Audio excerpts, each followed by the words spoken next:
Hi, this is AutoTecPro. In this video, I'm going to show you how to stop the flickering from happening. So if you open up Google Maps, for example, Google Maps over here, and you see flickering, what you need to do is head to the settings over here, go to Android,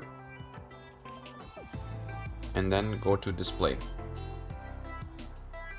Once we're here, we go to night light, turn it on, and change the intensity, okay? This should stop the flickering, okay? And that's it. Should be good to go. As you can see, we open up Google Chrome, and there's no flickering. Okay, thank you for watching this video. Have a nice day. Bye-bye.